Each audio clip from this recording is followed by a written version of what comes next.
How Jaishankars' book foresaw Trump's Megalomacy, China and Pakistan's Psy War. Prime Minister Narendra Modi's man steering India's relationship with the world, External Affairs Minister S. Jaishankar, predicted the choppy seas the nation and his government are currently navigating in a book he wrote in 2020 and updated in 2022. His The India Way is practically a premonition of the turbulence India faces after US President Donald Trump's whimsical retaliatory tariffs and India's military showdown with Pakistan after the Pahalgam terror attack. The good news is that the chaos would not have caught the Ministry of External Affairs and its boss by surprise. The better news is that much of what we see around us are signs of India's steady rise in the world order. The bad news is that in an increasingly multipolar world with two major powers, the US and China, fighting to retain their preeminence, India will face growing resistance as it grows. As a rising power, India will continuously rub against an international order, parts of which may not always be amenable to its rise.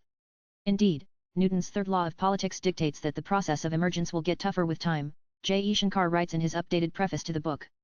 The challenge we face is not just from competing powers, but also a phenomenon of freezing advantageous moments by those dominant in an era. Even 75 years later, we are still operating in a 1945 framework from which India was excluded. It is manifested in multiple ways across broad domains. India is particularly disadvantaged in this regard vis-a-vis China. In the next chapter, he evokes the imagery from Satyajit Ray's iconic movie Shatranj Ke Khiladi of two Nawabs engrossed in their chess game, oblivious to British takeover of their kingdoms. He compares it to India's slow start and frittering away advantage to China after 1947, which has come back to haunt us. An unintended consequence was to give China more strategic space in Asia. Another is the delayed economic reforms that were undertaken a decade and a half after this elf China. And far more ambivalently, the 15-year gap continues to put India at a great disadvantage, he writes. Jaishankar's book also preempts Trump's mercurial diplomacy. It would be a mistake to approach the Trump administration using the logic of previous experience with predecessors, it states. He then places America's policy in context. The US is back to the strategic drawing board as it reinvents itself. Its interim approach is of greater individualism, more insularity, and sharp retrenchment. So, we hear a potent narrative of unfair trade, excessive immigration, and ungrateful allies. And market access, technology strengths, military dominance, and the power of the dollar now seem to be the ingredients of an emerging solution. The US and the world's both denouement and predicament seem to arise from failed globalization and resurgent nationalism. Globalization that elevated just in time to a religion. Politically, it spawned a borderless with an entitlement to intervene. Socially, it encouraged a global elite who could comfortably sit in judgment over the world. Diplomatically, it enabled gaming the system and weaponizing the normal. Technologically, we entered an existence of great promise and huge vulnerabilities.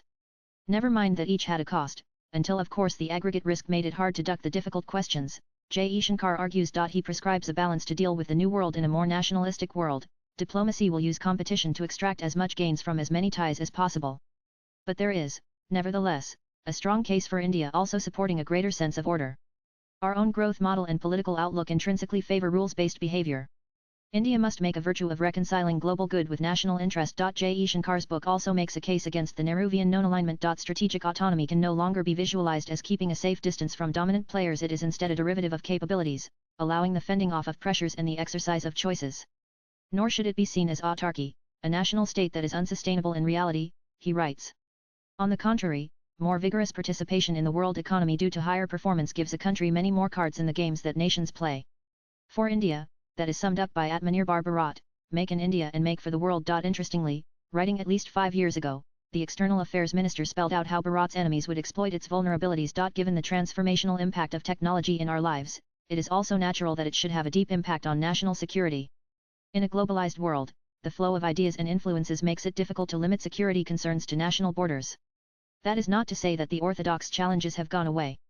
A diverse and pluralistic society like India should never forget that its fault lines could be exploited by competitors, he writes. We are witnessing in real time the impact of a barrage of fake news and propaganda from across the border during the ongoing India-Pakistan skirmish.